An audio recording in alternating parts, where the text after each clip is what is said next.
Assalamualaikum warahmatullahi wabarakatuh. Nah, di video ini saya akan sedikit menjelaskan tentang apa yang harus dipersiapkan atau harus yang diketahui calon TKI Korea. Mungkin ini juga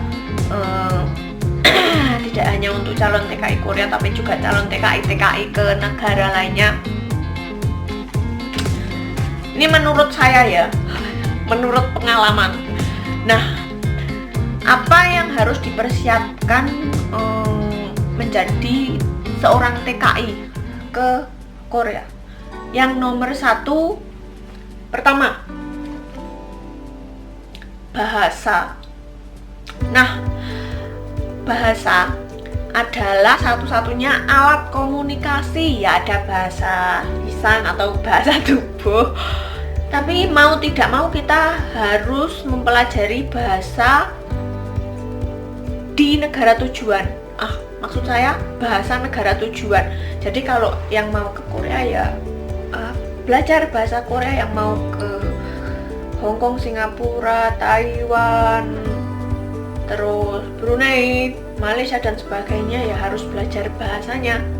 Karena bahasa itu sangat penting. Bayangin aja, kadang kita itu bahasanya sama dengan orang kita sendiri atau dengan bangsa sendiri, gitu aja masih banyak atau masih terjadi salah paham.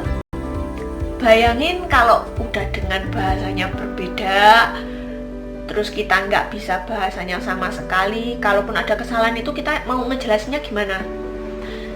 Contoh kecilnya, di tempat kerja ada kesalahan, entah itu kesalahan kecil atau kesalahan fatal, dan itu bukan kesalahan kita, yang melakukan bukan kita, tapi kesalahan orang lain atau teman kita atau siapa ya, siapapun, yang penting itu bukan kesalahan kita. Lalu Pak Mandor, ya mandornya kita, mandor di pabrik itu marah-marahnya ke kita yang dimaki-maki, kita yang yang seperti itu, kita yang disalah-salahkan, padahal itu bukan kesalahan kita. Lalu kalau kita tidak bisa bahasa, kalau kita tidak menguasai bahasanya, itu gimana mau ngejelasinnya? Ya tidak harus menguasai secara fasih. Saya pun juga tidak fasih dan tidak banyak tahu bahasa Korea, hanya tahu sedikit saja. Yang penting bisa menjelaskan, kalau ada apa-apa gitu bisa ngomong lah, kosakatanya diperbanyak. Itu yang harus dipersiapkan. Jadi kalau ada yang bilang kalau ada mungkin teman-teman atau saudara-saudara yang sudah kerja di sini, terus kalau ada yang posting di grup Info Korea Selatan atau di mana, terus mereka itu menghimbau atau menyarankan ke kalian persiapkan bahasa, perbanyak usaha persiapan bahasa, tuh ada aja yang ngejawab, yang penting itu bisa kerja. Lucu. Ya bener, yang penting itu bisa kerja, tapi bahasa itu sangat berperan penting dalam lancarnya pekerjaan kalian. Kalau kalian masih anak baru, ya mungkin mereka akan maklum bahasanya nggak begitu ngerti atau gimana. Tapi ya itu kalau kalian dapat mandor atau teman atau orang yang sabar ya. Tapi tidak semua orang bisa sabar, tidak semua orang bisa memahami kalau kita itu orang baru. Ada orang yang nggak mau tahu kalau kita itu nggak bisa bahasa, terus kita dibilangin kita nggak tahu, itu dianya tuh marah. Saya kenapa bilang kayak gini? Ya karena mandor saya seperti itu. Kalau ada anak baru atau gimana, dibilanginnya sulit atau dia nggak bisa ngerti, itu marah dia, kayak gitu. Beneran ini, beneran. Yang nomor 2, etos kerja atau niat. Nah, kalau sudah memutuskan bekerja ke luar negeri, itu jangan setengah ya niatnya, niat kerjanya. Usahakan kalian kesini tuh bener-bener niat kerja, bener-bener datang kesini untuk kerja. Kalau bahasa Jawa nih itu ojo lenjah-lenjeh, ojo itu kerja ya kerja, seperti itu. Kerja ya kerja, tuh. Jangan main-main. Kalau waktunya kerja ya kerja. jangan banyak absen, jangan banyak terlambat. Di sini tuh disiplinnya tuh beda, bener-bener beda. Kalaupun kita mungkin absen, teman saya ada yang absen sehari gitu, terus besoknya absen lagi, langsung waktu dia itu datang sama orang Koreanya tuh langsung dikatain kayak gini, kamu itu niat kerja apa enggak? Kamu itu niat kerja apa enggak? Ini tuh kerja, bukan guyonan, bukan bercanda. Jadi kalau kerja itu ya yang serius, kalau bener-bener niat kerja, ya kerja. Jangan lencah-lencah, intinya kayak gitu. Mereka tuh bener-bener nggak suka kalau kita niat kerjanya tuh setengah-setengah, terus barang banyak yang rusak. Itu mereka kan akan rugi, perusahaan yang akan rugi. Jadi biasakan kalau bekerja ya hati-hati, yang teliti, ya yang cepet, itu yang dicari. Jadi baguslah kalau teman-teman umpamanya dari rumah itu sudah punya pengalaman kerja yang cepet, teliti, tepat, cepat, cekat.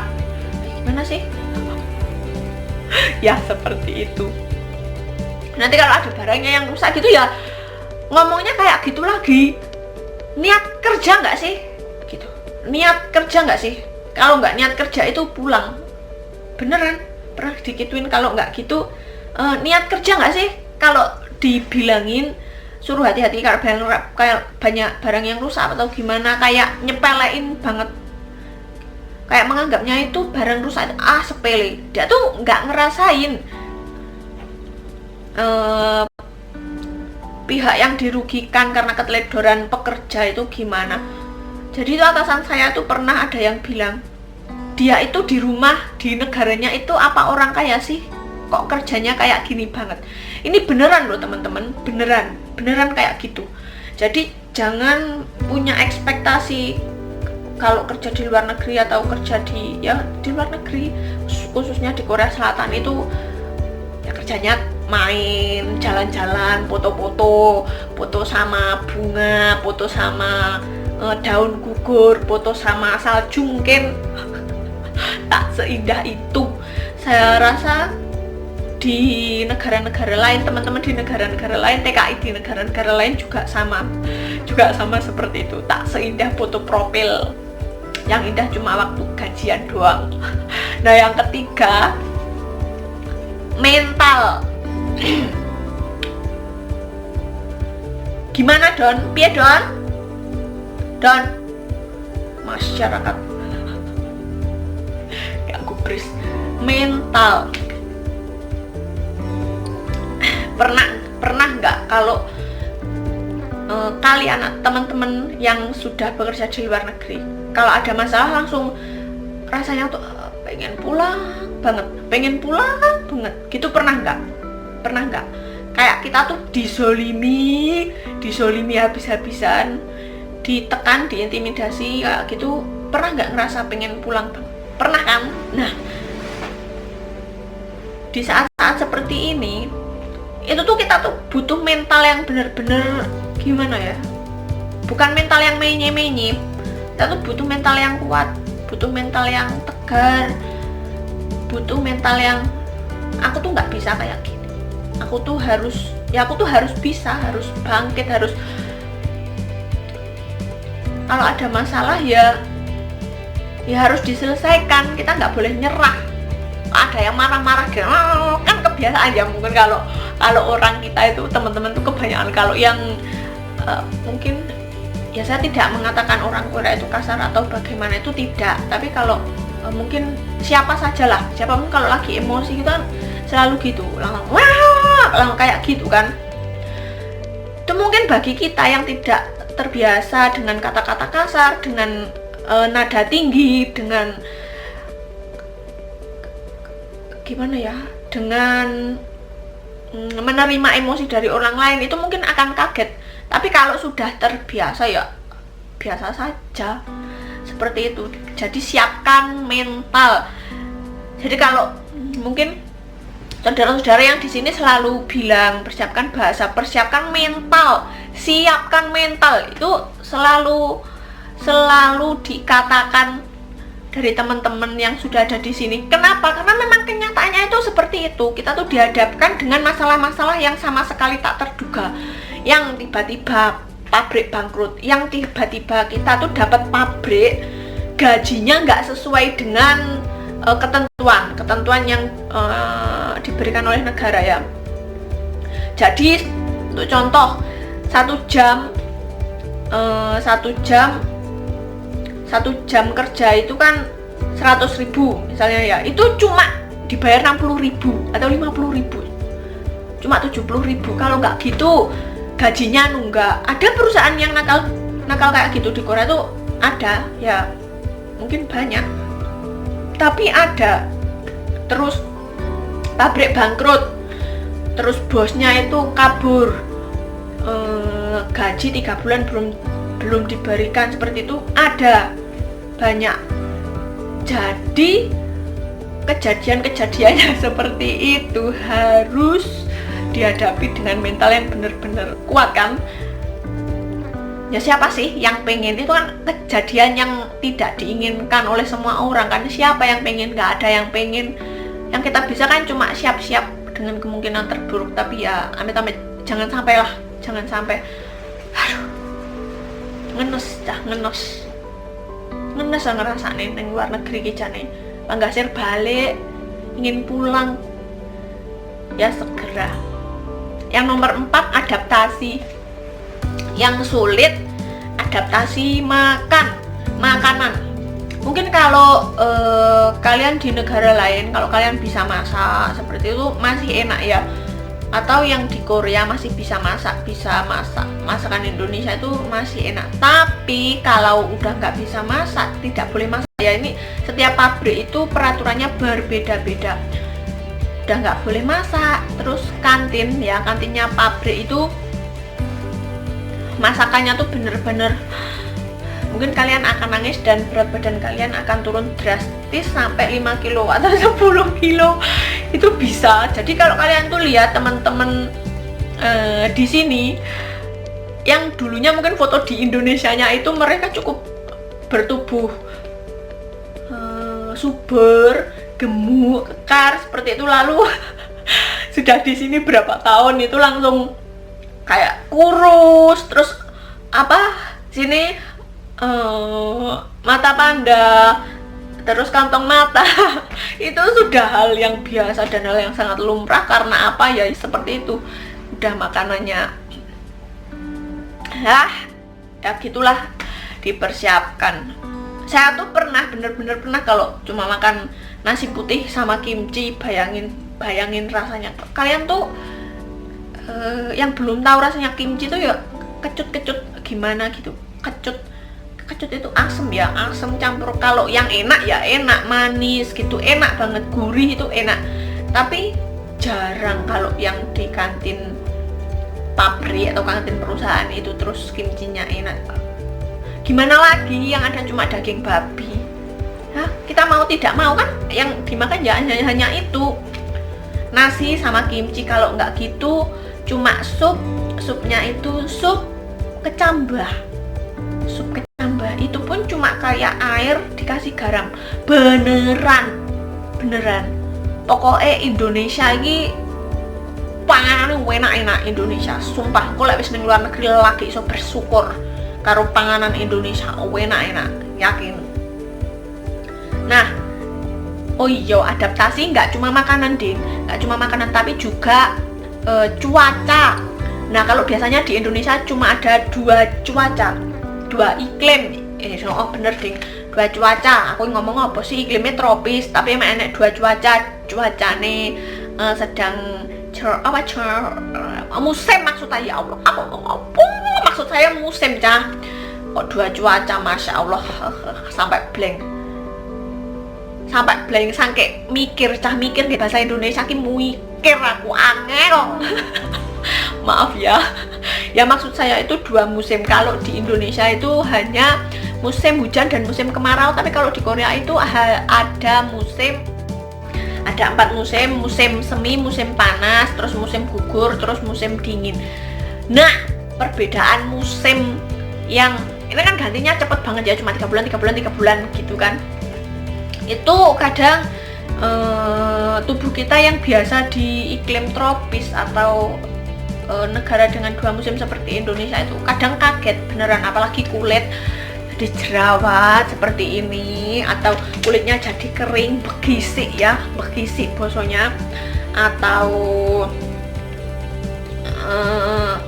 kalau musim panas itu keringet banget sampai alergi sama debu, atau kalau waktu musim dingin itu sampai iritasi kayak gatel-gatel. Aku dulu tuh beneran bego banget bego banget, aku tuh nggak tahu kalau musim dingin ya udah pakai hand body, itu pakai body lotion itu ya yang biasa aja gitu.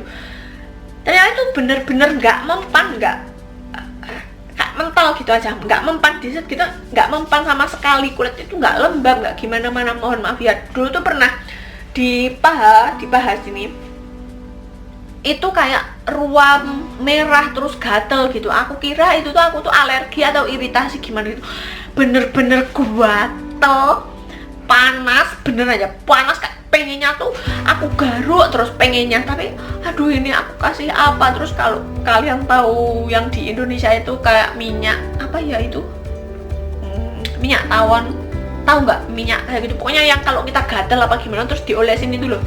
Nah itu aku olesin ya, bolak-balik itu aku olesin, tapi nggak mempan terus sampai waktu itu Gadon ini ngasih tahu aku tuh gini, aduh aku tuh kenapa sih kok gatel banget sampai merah-merah kayak gitu, gatel panas kayak aku tuh alergi apa iritasi apa gimana. Terus sama dia dibilangin itu tuh karena kamu tuh kulit kamu tuh terlalu kering, kamu tuh butuh pelembab yang ekstra. Nah setelah itu terus aku pakai apa ya dulu, Vaseline kalau nggak salah, Vaseline yang petroleum jelly itu, aku langsung gosok gini setiap hari habis mandi, pokoknya aku gosok gini habis mandi. Nah setelah itu ya baru tahu kalau ternyata itu gara-gara kulit kering karena cuaca dingin yang ekstrim seperti itu teman-teman.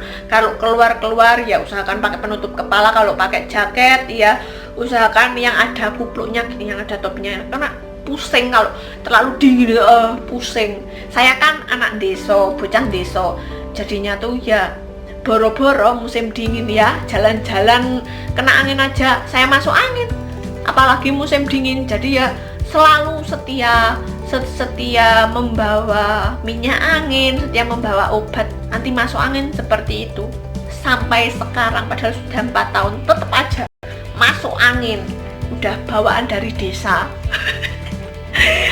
Yang nomor 5 ini yang sangat penting, menjaga nama baik negara, menjaga nama baik bangsa. Karena di negara orang lain itu selalu disorot, wah ini anak mana ini, oh Indonesia, oh Vietnam, oh ini anak Cina, ini anak Cina. Jadi usahakan bangun image yang baik. Ini bukan berarti kita cari muka ya, bukan berarti, itu sangat beda. Usahakan ya jaga nama baik. Kalau kerja ya niat kerja, jangan balelo, jangan sakarepe dhewe, aja sakarepe dhewe, jangan seenak udelnya, jangan semaunya sendiri gitu, jangan kayak gitu, jangan licik, jangan, ya pokoknya jaga nama baik bangsa lah.